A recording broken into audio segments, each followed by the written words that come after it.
पाकिस्तान के जो चारों सूबे हैं, अगर हम इसका आगाज़ करें, पंजाब और जनूबी पंजाब के मुख्तलिफ शहरों की अगर हम आपको हालात दिखा सकें, लोग तिनका तिनका करके अपनी ज़िंदगी जो है उसको बचाने की कोशिश कर रहे हैं। अभी सिर्फ बचाने की कोशिश कर रहे हैं, इसको बाद में समेटना है और दोबारा ज़िंदगी की तरफ लौटना है। वो एक बड़ा लंबा प्रोसेस है, पता नहीं ये कैसे हो पाएगा, कौन करेगा, किस तरह से इनकी इमदाद होगी। कच्चे घरों की तादाद तकरीबन 80 to 90% है जो मुकम्मल तौर पर तबाह हैं। उनके माल मवेशी जो तकरीबन 50 से 60% वो पानी की नज़र हो गए, बह गए और वो मर गए हैं। बहुत सी अमवात भी हुई हैं और अब लोग वहाँ से निकल कर कुछ अपनी मदद आप के तहत और कुछ को गवर्नमेंट ने रेस्क्यू किया है और वो मुख्तलिफ स्कूल जो हैं वहाँ पर उनको कैंप किया गया, वहाँ पर रखा गया है। इस वक्त उनके पास सूरत हाल ये है कि भूख व अफलास में वो लोग मुब्तला हो चुके हैं, लोग मर रहे हैं। आज भी एक बंदा जो है वो सामान लेने के लिए आ रहा था, उसने कोशिश की तो पानी गहरा था, वो गहरे पानी में मर चुका है। 2 बराज, जितने बड़े हिंदुस्तान में बराज होते हैं उस साइज़ के, हालांकि पाकिस्तानी इसको डैम बोलते हैं, लेकिन डैम बोलना इसको सही नहीं होगा क्योंकि साइज़ बहुत छोटे हैं। मगर पाकिस्तानियों की भाषा में कहें तो जो 2 डैम थे जो पाकिस्तान के भ्रष्टाचार और चाइना की नंबर 1 साइंस का नतीजा थे, वो टूट चुके हैं। हालांकि काफ़ी उससे तबाही मची, बहुत अफसोसनाक बात है क्योंकि जो ये भ्रष्टाचार सब किया उसे जान तो आम आदमी की जा रही है ना। अब आप देखो पूरे सब कॉन्टिनेंट में ही पानी बरसा, ऐसा तो नहीं सिर्फ पाकिस्तान बरसा और हिंदुस्तान के ऊपर से बादल निकल गए, वैसे ही सब बरसा। हिंदुस्तान में भी काफ़ी जगह हम लोगों ने देखा, अच्छी तस्वीरें नहीं सामने आई, मगर इतना ज़्यादा तकरीबन 1500 से 1700 के बीच में, 1500-1700 के बीच में बताया जा रहा है कि लोग मिसिंग हैं, लापता हैं।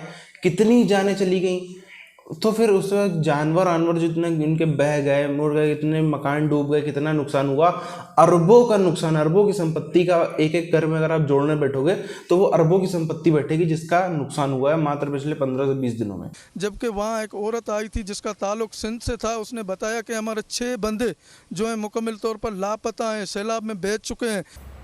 वज़ीर-ए-आज़म शहबाज शरीफ का बलोचिस्तान में सैलाब ज़दा इलाकों का दौरा, रिलीफ कैंपों में सहूलियात ना मिलने पर इज़हार बरहमी।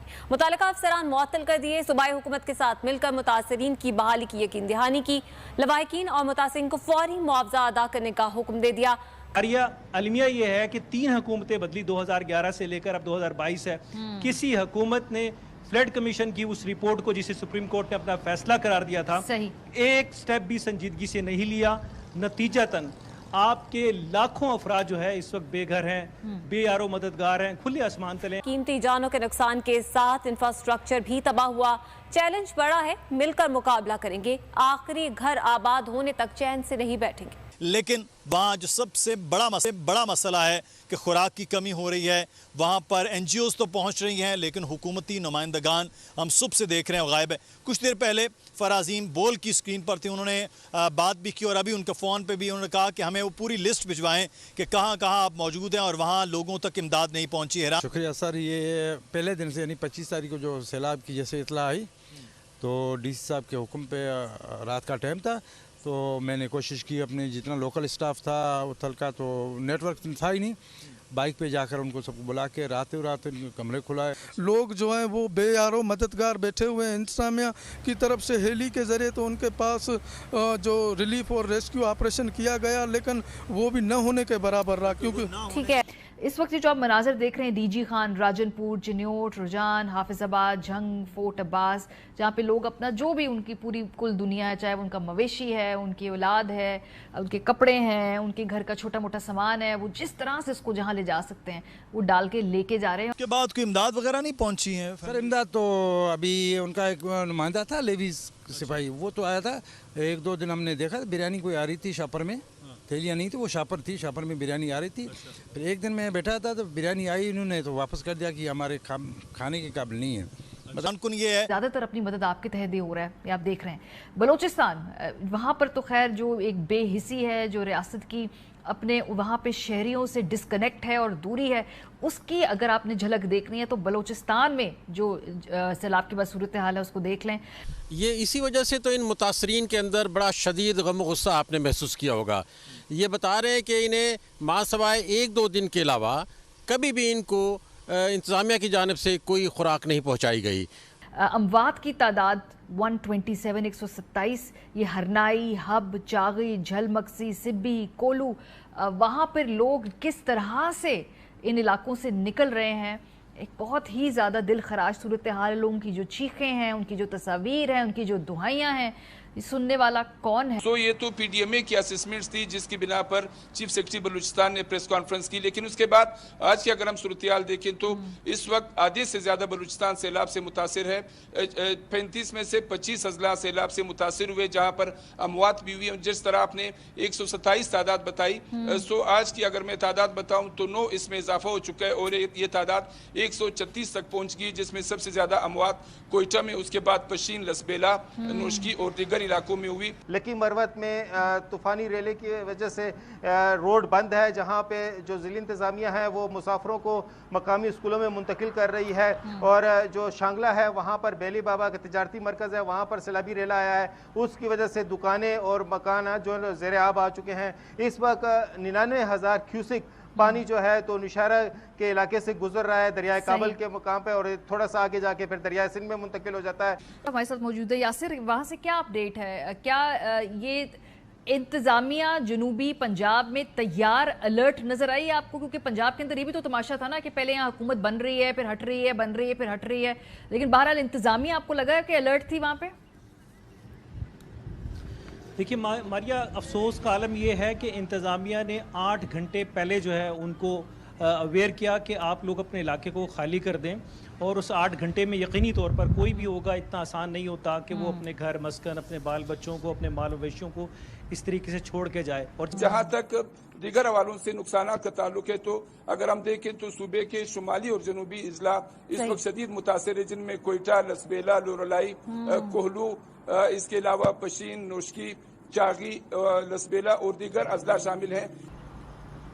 जी, जिस तरह बलूचिस्तान की सूरत हाल है, वहाँ पर खैबर पख्तूनख्वा की सूरत हाल बहरहाल ऐसी नहीं है। खैबर पख्तूनख्वा में जो सबसे ज़्यादा मुतासर हुए हैं वो चित्राल और टांक हुए हैं, जहाँ पर ज़िला इंतज़ामिया ने फ़ौज की मदद से वहाँ पर जो रास्ते बंद किए गए थे, बंद हो चुके थे, वो रास्ते खोले गए हैं। अलबत्ता जो है इस वक्त भी जो तूफ़ानी बारिशें हैं और जो मामूल की बारिश है उनका सिलसिला जारी है। और जबकि नानसी जी बिल्कुल, हालिया बारिशों ने कराची के दिल लियारी का हुलिया बिगाड़ कर रख दिया है। लियारी का तमाम सीवरेज का जो इंफ्रास्ट्रक्चर है वो तबाह बर्बाद हो चुका है, निज़ाम बोसीदा हो चुका है। ये मसाइल हैं क्या, रुकने सिंध से हैं, और जिसमें बहुत दर्दनाक वाक़यात हमने देखे कि एक ही घर के 10 अफराद भी जो है शामिल है। तो इस सारी सूरत हाल में अब तक इन तीनों अजलाओं में तकरीबन 3.5 लाख से एकड़ से ज़ायद जो है अराजी पर खड़ी फसलें तबाह हुई, हज़ारों मकानात जो है मुनहदिम हो गए, सिविल इंफ्रास्ट्रक्चर, गवर्नमेंट का जितना भी इंफ्रास्ट्रक्चर था वो इन इलाकों में तबाह बर्बाद हो गया। और इसके साथ साथ जो है अब तक तकरीबन कोई 50,000 के करीब अफराद जो है बेघर हैं। इतना सब पूरा पाकिस्तान की ऐसी तैसी करने के बाद में जब पाकिस्तानी फ़ौज निकल पड़ती है ना, ये मतलब अपने आप में देखने में बड़ा ही हंसी वाला, बहुत ही हंसी भी आती है, मजाक भी छूटता है, रोना भी कई बार आता है। क्या करें समझ में नहीं आता है, क्योंकि पाकिस्तान में जितनी इस समय तबाही हम देख रहे हैं वो सब के पीछे पाकिस्तानी फ़ौज का ही भ्रष्टाचार है और उन्हीं के पाले हुए नेताओं का भ्रष्टाचार है। नेताओं का तो खैर इतना सा है, फ़ौज का बहुत बड़ा भ्रष्टाचार है, जिससे इन्होंने फ्लैटें बना रखी हैं दुनिया भर में। दुबई में, लंदन में इन्होंने बाकायदा पूरे शहर इन्होंने खड़े कर दिए हैं। इतनी प्रॉपर्टी इन्होंने वहाँ पे खरीदी है बाकायदा। कहीं आइलैंड खरीद रहे हैं, कहीं कुछ खरीद रहे हैं, कहीं कुछ खरीद रहे हैं। इतना इन लोगों ने पूरी दुनिया भर में इन्वेस्ट किए, खासतौर पर रियल एस्टेट में। बहाना क्या था? बहाना यही था कि जो फ़ौज थी वो बलूचिस्तान में मदद करने के लिए गई थी, ये करने के लिए गई थी। उसी बलूचिस्तान में इतने लोगों को मिसिंग किया है तुमने, उसी बलूचिस्तान में इतनी तबाही मचाई तुमने, अब ये ड्रामेबाजी करने के लिए चले आते हो। और पाकिस्तान की जनता उससे बड़ी मूर्ख है, वो वाह हमारी फ़ौज कितनी अच्छी है, पाकिस्तानी फ़ौज है।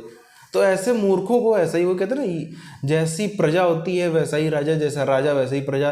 तो मूर्ख जनता को मूर्ख राजा मिलता है, और राजा जहाँ मूर्ख हो वो प्रजा को और भी ज़्यादा मूर्ख बना देता है। वही चीज़ यहाँ पर पे आप देखो चल रही है अभी भी। इसके बाद भी पाकिस्तान में ये बड़ा मुद्दा नहीं है कि कैसे इससे बाहर निकला जाए। फालतू के मुद्दे चल रहे हैं। इमरान खान का ये हो गया, पॉलिटिकल पार्टी, इनके जितने नेता हैं वो तो इस समय एक दूसरे को, मतलब अगर उनके हाथ में कोई शस्त्र नहीं पकड़ा रहा है, वरना वो एक दूसरे के पीछे पड़ जाए, एक दूसरे का मारकाट मचा दे सिर्फ और सिर्फ कुर्सी के लिए। किसी को परवाह नहीं कि कहाँ मकान डूब रहा है, लोग मर रहे हैं, लोगों की जाने जा रही, लोगों का पूरा पूरा संपत्ति जिन्होंने जीवन भर जोड़ी वो सब तबाह हो रही, कोई किसी को परवाह नहीं।